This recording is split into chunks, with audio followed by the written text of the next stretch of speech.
जो दिन रह गए हैं उन दिनों में आपने एमकेट सिंध की तैयारी करनी कैसे है। सबसे पहले जो इंपॉर्टेंट टिप मैं आपको देना चाहता हूं वो ये है कि आपने ट्रस्टेड स्टडी रिसोर्सेज उनको आपने यूज करना है। और सबसे ज्यादा जो ट्रस्टेड रिसोर्स है आपके लिए वो आपकी अपनी टेक्स्ट बुक्स हैं, राइट। टेक्स्ट बुक्स हैं। सो मैं ये देखता हूँ कि बहुत सारे ऑथर्स ने या बहुत सारे पब्लिशर्स ने बहुत सारा काम किया हुआ है एमकेट सिंध की प्रिपरेशन के हवाले से, लेकिन अगर हम उसको क्रिटिकली एनालाइज करें तो बहुत सारा कंटेंट ऐसा है जो कि एग्जाम के साथ कंपेटेबल नहीं है। मे बी उन्होंने किसी और एग्जाम के लिए उसको तैयार किया और एमकेट सिंध के साथ आगे फिट कर दिया, राइट। सो इसलिए ये अगर आपने स्टडी रिसोर्स की जरूरत उठा ली है, अगर आपने ऐसा स्टडी रिसोर्स उठा लिया है जो आपकी टेक्स्ट बुक से आपको दूर लेके जा रहा है, तो डेफिनेटली आपका एग्जाम का स्कोर कॉम्प्रोमाइज होना ही होना है, राइट। तो आपने अहम तरीन बात यह है कि आपने ट्रस्टेड स्टडी रिसोर्सेज जो हैं आपने उनको यूज करना, उसके अंदर टेक्स्ट बुक्स, राइट। सो सबसे पहले आपने आपकी मिशन ही आपका ये होना चाहिए, आपकी पूरी की पूरी जो टेक्स्ट बुक्स हैं आपने इनको थॉरली और कंसेप्चुअली पढ़ना है, राइट। सो अगर आपने ये काम अभी तक नहीं किया, शायद बाकी कामों का आपको खास तरह बहुत ज्यादा फायदा नहीं होना, राइट। और सेकंड नंबर पे और ट्रस्टेड रिसोर्स कौन सा है? सेकंड नंबर पे जो ट्रस्टेड रिसोर्स है that is of course the subscription of topgrade.tk। आप topgrade.tk का कोर्स बाय करें और वहां से आप अपने जो लेक्चर्स लें, रिवीजन नोट्स देखें, क्वेश्चंस अटेम्प्ट करें और उसके थ्रू अपनी प्रिपरेशन को इंप्रूव करें आप। ओके, अब नेक्स्ट हम देखते हैं आपने daily fix study routine set करनी है। अब बच्चे बहुत सारे मुझसे क्वेश्चन पूछते हैं सर हमारी स्टडी रूटीन कैसी होनी चाहिए, हमें कितने घंटे पढ़ना चाहिए। तो इसका आंसर ये है, ये रूटीन एक स्पेसिफिक रूटीन मैंने आपको दे दी है। इस तरह की रूटीन अगर आप चाहें इसी को मॉडिफाई करके या इसी को मजीद अपने लिए बेहतर बना के आप फॉलो कर सकते हैं। इसके मुताबिक आपने सुबह 5 बजे उठना है और 5 से 6 आप लोग क्या करेंगे, आप फजर की नमाज पढ़ें और एक्सरसाइज करें। 6 से 7 आप क्या करेंगे, 6 से 7 आप सेल्फ स्टडी का पहला स्पेल लगाएंगे 60 मिनट का। 7 से 8 आप बात लें, ब्रेकफास्ट करें, फैमिली को थोड़ा टाइम दें। 8 से 9 आप दोबारा सेल्फ स्टडी के सेकंड स्पेल पे चले जाएंगे जो कि 9 से 10 भी कंटिन्यूड रहेगा। 10 से 11 आपने इस दौरान में आधे घंटे की टी ब्रेक लेनी है और उसके बाद फिर दोबारा आपने सेल्फ स्टडी का थर्ड स्पेल शुरू कर देना है। 11 से 12 और 12 से 1 आपका जो थर्ड स्पेल है वो कंटिन्यूड रहेगा, राइट। और 1 से 2 फिर आपने क्या करना है, 1 से 2 फिर आपने आप कह लें कि आपने नमाज पढ़नी है और लंच की ब्रेक लेनी है घंटे की। फिर 2 से 3 आप सो लें, 1 घंटा थोड़ा रेस्ट कर लें, दोबारा अपने आप को फ्रेश कर लें क्योंकि अभी आपने आगे काफी सारे घंटे काम करना है। फिर 3 से 4 आप सेल्फ स्टडी का चौथा स्पेल लगाएंगे 60 मिनट का। और 4 से 5 दौरान आप एक टी ब्रेक लेंगे और चाय और असर की नमाज पढ़ेंगे और सेल्फ स्टडी स्पेल 4 ही कंटिन्यू रखेंगे जो कि 6 बजे तक जाएगा।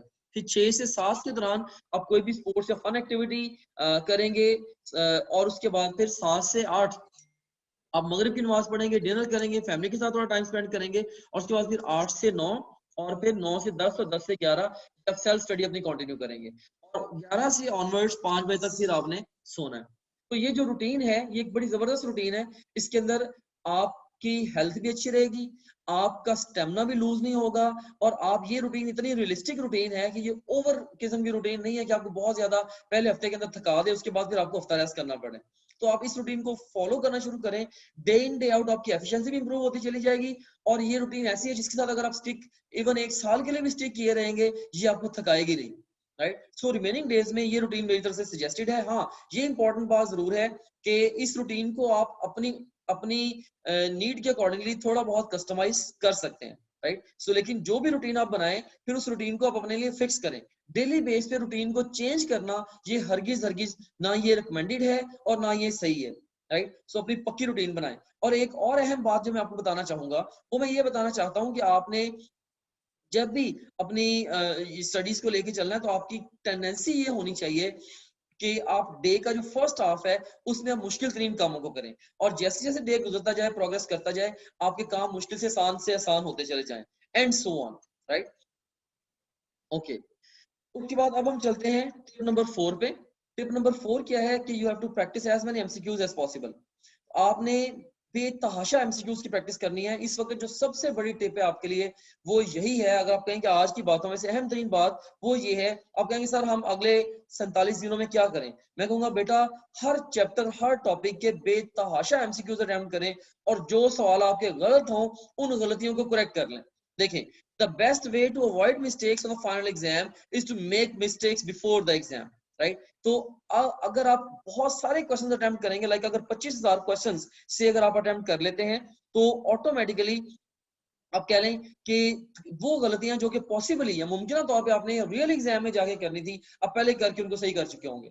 तो बाय डिफॉल्ट असल इम्तिहान में जब आप बैठेंगे, हर क्वेश्चन वो ऐसा ही होगा जो कि आपने पहले किया होगा और आप उसको सही करेंगे इंशाल्लाह, राइट। सो एक बच्चा जिसने 5,000 सवालों की प्रैक्टिस की है, और एक ऐसा बच्चा जिसने 10,000 एमसीक्यूज की प्रैक्टिस की है, और एक ऐसा बच्चा जिसने 25 से 30,000 एमसीक्यूज की प्रैक्टिस की है, उनके स्कोर में 100% डिफरेंस आना ही आना। So MCQs practice, this is the key है। ये फोटोग्राफ है आपके सामने, ये उसकी है मैराडोना की ये फोटोग्राफ है। ये उसका प्लेयर था, लाइक अर्जेंटीना का फुटबॉल का प्लेयर था।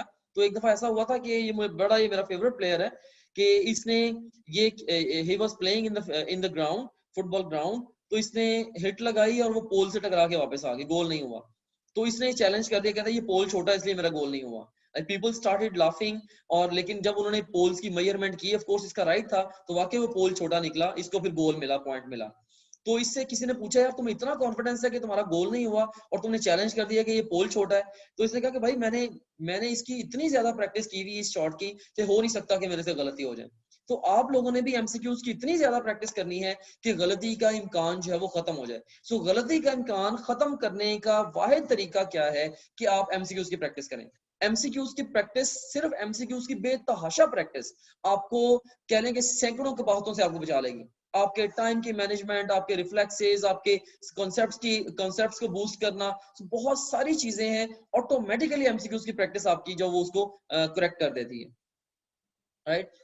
तो बिल्कुल ऐसे ही जैसे कि जब तक आप पूल में एंटर नहीं होंगे तब तक आप स्विमिंग नहीं सीख सकते। इसी तरीके से जब तक आप एमसीक्यूज की प्रैक्टिस नहीं करेंगे तब तक आप एंट्री टेस्ट में अच्छा स्कोर नहीं कर सकते। अगर जब भी कभी एमसीक्यूज की प्रैक्टिस के दौरान आपका कोई सवाल गलत होता है, आपने अपनी मिस्टेक से सीखना जरूर है, राइट। जैसे अब टॉप ग्रेड का क्वेश्चन बैंक है, उसमें तकरीबन 25,000 से ज्यादा एमसीक्यूज हैं जो कि एमकेट एमकेट सिंध से रिलेटेड है। तो ऑन एवरेज डेली बेस पे आपकी कोशिश होनी चाहिए तकरीबन कोई 800 से 1000 एमसीक्यूज आप डेली अटेम्प्ट करें, और उसमें से जितने सवाल आपके गलत हो, मे बी 100 क्वेश्चन गलत हुए हैं, 200 क्वेश्चन भी गलत हुए हैं, आपने हर क्वेश्चन की गलती से सीखना है। आपने ये गौर करना है कि नंबर 1, ये सवाल क्यों गलत हुआ, राइट। आपने अपने आप से जब भी कोई गलती होगी किसी भी एमसीक्यू को लेके, आपने पहला सवाल अपने आप से ये पूछना है कि ये सवाल क्यों गलत हुआ। क्या मैंने बुक को ध्यान से नहीं पढ़ा, या मैंने सवाल को ध्यान से नहीं पढ़ा, या मैंने चारों ऑप्शंस नहीं पढ़े, या मैंने गलत फॉर्मूला लगाया, राइट। सो ये गलती हुई क्यों, राइट। सो क्यों गलत हुआ, आपने उस रीजन पे जाना है। और सेकंड नंबर पे आपने फिर क्या करना है, आपने सेकंड नंबर पे आपने ये करना है कि आपने एक स्ट्रेटजी बनानी है अपने दिमाग के अंदर कि इस तरह की गलती से आइंदा मैंने कैसे बचना है। मैं किस तरह से किताब पढ़ूंगा, या किस तरह से आइंदा हमेशा सवालों को अटेम्प्ट करूंगा कि मैं इस तरह की गलती दोबारा कमिट ना करूं, राइट। सो इसमें मेमोरी की मिस्टेक भी हो सकती है, कॉन्सेप्ट की मिस्टेक भी हो सकती है, इवन आपकी अप्रोच की मिस्टेक भी हो सकती है कि आपने किस तरीके से सवाल को अटेम्प्ट किया एंड सो ऑन, राइट। सो बहरहाल, तो जब आप अपनी गलतियों से या हर गलती से सीखने की हैबिट बना लेंगे, ऑटोमेटिकली आपके जो गलतियों का काउंट है डे इन डे आउट ये डिक्रीज होना शुरू हो जाएगा। से पहले दिन आपने 1000 सवाल अटेम्प्ट किए, आपकी 300 गलतियां हुई। उससे अगले दिन आपने क्वेश्चंस अटेम्प्ट किए, 1000 सवाल अटेम्प्ट किए, तो आपकी जो गलतियों का काउंट है वो 300 से एटलीस्ट कम ही होना चाहिए, मे बी वो 250 हो जाए, और ग्रेजुअली आपकी जो मिस्टेक्स हैं वो रिड्यूस होती चली जाएंगी, राइट। सो आपने हर रॉन्ग क्वेश्चन की से आपने सीखना जरूर है। This is critically important to learn from each wrong question that you have attempted during the practice.